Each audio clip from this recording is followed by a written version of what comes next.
We're seeing some really cool things in the market right now. These just fantastic opportunities that people are really starting to wonder how to put them in play. So folks are looking at their own property values because everything has gone up and seeing, oh wow, I have this much equity in my home, so I could potentially upgrade to another property, have everything that I want and a very similar mortgage payment because I have so much money to put down. If this sounds like you, stick around because we're going to tell you exactly what you need to do to purchase your dream home, sell your home at the same time without having to worry about a gap between both of those closings and potentially having nowhere to live.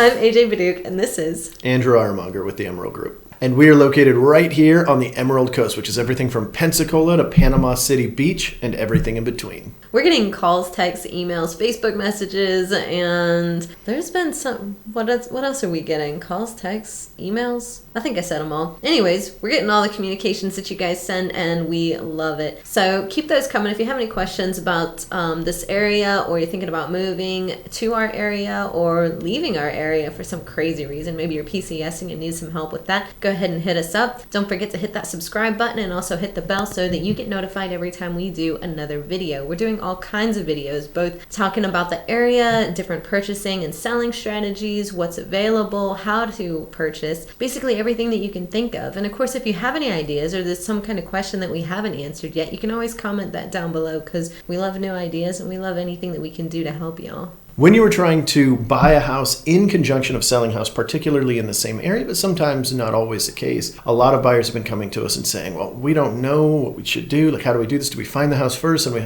throw the house on the market? Do we do both simultaneously? And in today's video, we're actually going to give you some tips and tricks on how to actually navigate this the most effective way so that you're not spending weeks or even months in a hotel room. Yeah, because then there goes your down payment because you've just spent it all in an Airbnb. I know I've been getting like quite a few phone calls here lately where folks are telling me, AJ, we saw some number on the internet, like Credit Karma, and it's like, you have this much equity in your home, so now sounds like a really great time to sell, but we don't want to sell our house and then be homeless and like waiting for a dream home to come up. And that's an absolutely valid fear because it takes a minute to have your dream home pop up, for one thing, if you have any type of standards. And if you're moving up, you know, if you're in that move up market, then you have very specific criteria that you're waiting for. You don't just want to purchase anything and you don't want to feel rushed, right? You want to wait for that perfect property. There's a reason why you're selling and potentially increasing your mortgage by however amount. So one of the first things that I like to do is, for one, get the house ready to be sold. So that means go through all the motions, get the listing agreement in place, get the pictures taken, get everything written up and into the MLS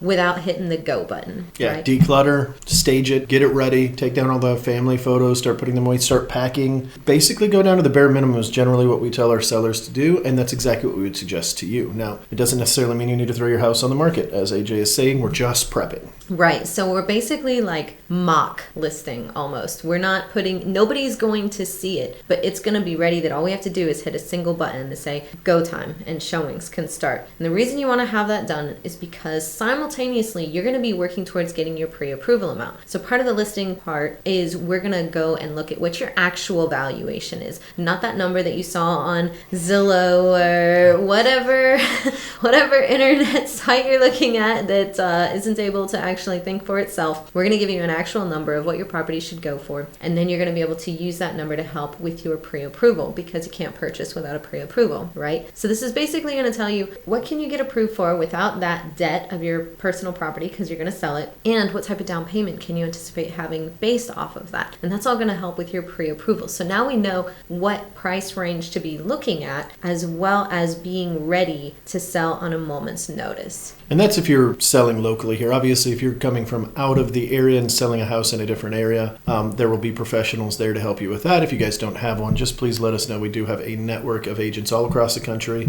that we would gladly pair you up with so that we know that you are being taken care of. have before you move down here and there's no hiccups. Yeah, absolutely. Absolutely.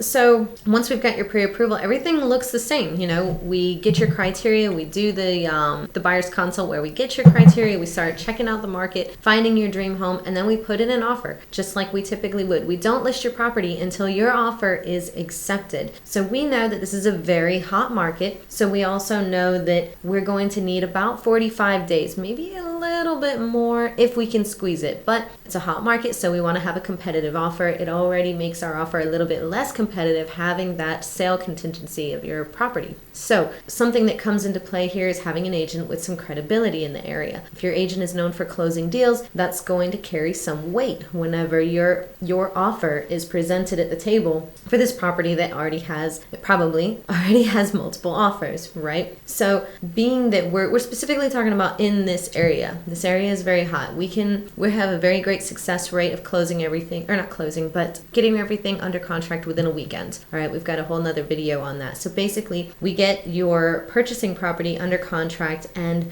close on the sale of your home all within 45 days. We sell this one within like 30-ish, hopefully, after getting its own offer on, and then we close on the next one. There'll be a couple days gap there so that you're able to fund, and that's it. And we can actually get those two dates to be on the exact same day if we need to, but it does cause a little bit of extra stress with the lenders and the title folks involved, so we don't generally try to do that. We try to do a couple of days gap when we can. And just keep in mind that when we are doing this, there is still that stress of, you have this contingency here and we have those timelines, but we also know that we need to put in a competitive offer. You have an agent that has credibility, that they know this agent is going to close the deal, and you're putting in a good offer. This is not something that you can make a lowball offer on while also having these types of contingencies. We have to make everything look as good as possible. So that's why we need a solid pre-approval from a local trusted lender, and we need your house ready to list at a moment's notice. Because as soon as they say, okay, yes, we accept your offer, boom, your house is listed. Like same 5-minute span, so that everything can just be going very, very quickly.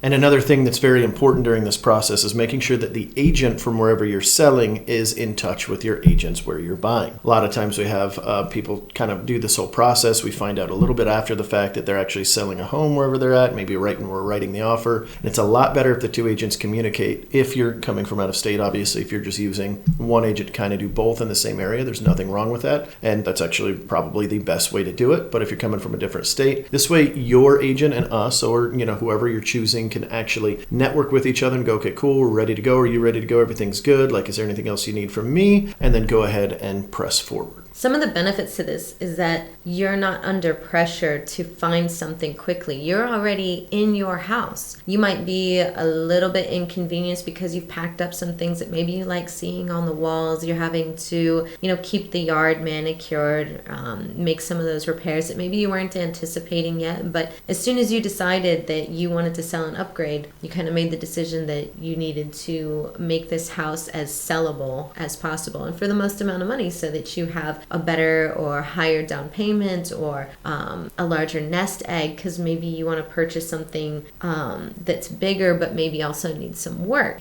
so you're going to want money there because you're going for size as opposed to upgrades. In this scenario, you get the best of all the worlds. You're getting the most for your property. You're not having to stay somewhere else, and you're not feeling rushed to just jump at whatever property looks like it might fit your needs. No, this is an upgrade. You're taking on a different mortgage. Get what you want.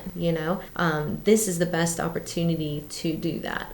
And if you are in a position where you don't actually need to qualify for the next home when you have to sell your home in order to qualify for it, then that puts you in an even more advantageous position, because you can still do all these things. You'd still get the house ready, get it all in the MLS, get everything ready to go, even start doing some showings ahead of time, which we'll talk about here in just a second. But if you don't need that home to sell in order to do it, then that removes that contingency to make you a little bit more competitive. If you do have that contingency on there where your house has to sell before you can buy, just keep in mind there is a good chance you will lose out on a couple of them in the process. But don't worry, 99% of the time that this happens, we end up finding a better house down the road. It's something about karma or fate or whatever, knock on wood, but it has been like that since the beginning of my career, and I hope it always stays that way because it's a good feeling. Because it always sucks when you lose the house that you thought was your dream house. Definitely. And then redeems itself whenever you find something even better. I've definitely seen that same phenomenon over and over and over again. And, you know, you're always like, oh, there's never going to be one that's better than this. And you're like, oh my God. Yep.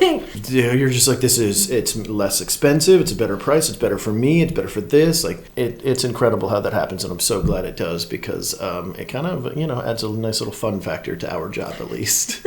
Also that. Another advantageous thing about doing it this way is that at least in most states, please check with your real estate professional in the state that you might be selling in if you're coming from a different state. But in our area, if you're throwing something onto the market and you've got the listing, you've got everything done, your real estate professional can still bring by people. Now, the only thing that they can't do, and I think this is nationwide, I think it's a not a Florida realtor, a national realtor thing, where they can't advertise to the public that the house is active until you advertise it for everybody. So they might not be able to push it completely to, the public, but if they have a buyer in tow that maybe, oh, hey, we're looking for a very specific property, but we're 3 months out. If you find it, let me know. They can actually pair you guys. And then this way, if there's no timeline on the buyer side for your sale of your home, then now you've got even more time to do whatever you need to do. And you already know what you're going to be getting, how things are going to be looking, and that will put you in a pretty good spot. I will say something like that facilitates doing that is having a team working for you, because then you have multiple agents just right there, and you can reach out to each one of those agents and say, who's got a buyer for this that isn't in a rush or is maybe trying to do the same thing, and everybody's timelines can kind of work together. And sometimes in these scenarios, we can even do like a pre-closing occupancy or a post-closing occupancy where you can either stay in the house that you're selling a little bit after closing so that there's no gap, or move into the new house that you're buying a little bit before closing so that you're still not in a hotel if we have to have that type of a couple of days gap.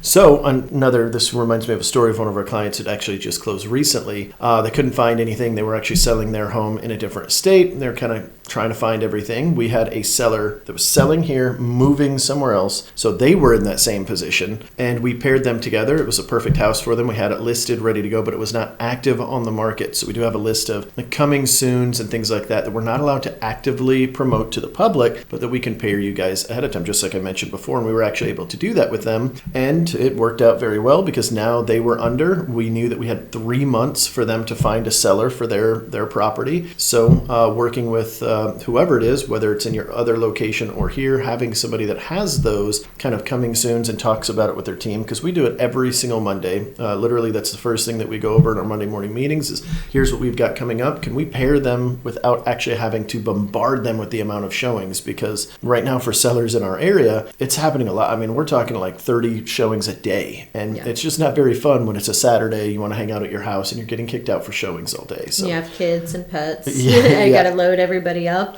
So for a lot of people, actually selling their house without actually going on the open market is more beneficial to them. Not always the same for their pocketbook. Sometimes they might not get as much, but other times they will. Whenever somebody's selling it off market like that or not officially on the market, they're going to go, well, I was going to list at X price, but if they add 10 extra grand, we'll stop the bidding war and we'll just wrap it up with them right now. So it could give you a pretty advantageous spot there. Something else, just to touch on it, I know this video isn't quite about selling off market, but even if you have like a tenant, we have a couple of those right now. We have one we might be selling in-house because there's a tenant involved, and we were going to wait because it's better for open market to have a vacant property, but it just happens to be the perfect property for one of our buyers, and they're in a hurry because they've got a 1031 exchange. They're not going to live in the property. They just need to buy something. So it's, we're going to have a win-win right here in-house again. So you just close one. We've got another one coming up. Very cool. So if you guys have a tenant in one of your properties that you need to sell for this, that could be a very good option because they can close whenever they're renting from you. It doesn't really matter to them in most cases. Now, right. With a 1031, that would be a little little bit different, but still something to keep in the back of your mind. If you stuck with us this far, go ahead and comment down below and let us know, if you were to sell your property, what is the one thing that you would be looking for in your dream home? Is it like a... Ooh, that's a good one. Like an upgraded kitchen, or... Is it that office you were looking for? Oh, yeah, or like a library. Oh, yeah, that'd be cool. I'd cool. really like for a like library. cigar night. Yeah. With like a hidden bookcase room. Ooh. Okay, maybe I went too far, but I still think a bookcase, like hidden bookcase room would be pantry. Cool. Oh, yeah, that'd be cool. Those are cool. So what is the one thing that you would want in your next home? Put it down below. And I guess that's everything we got. Thanks for watching. See you at the next one.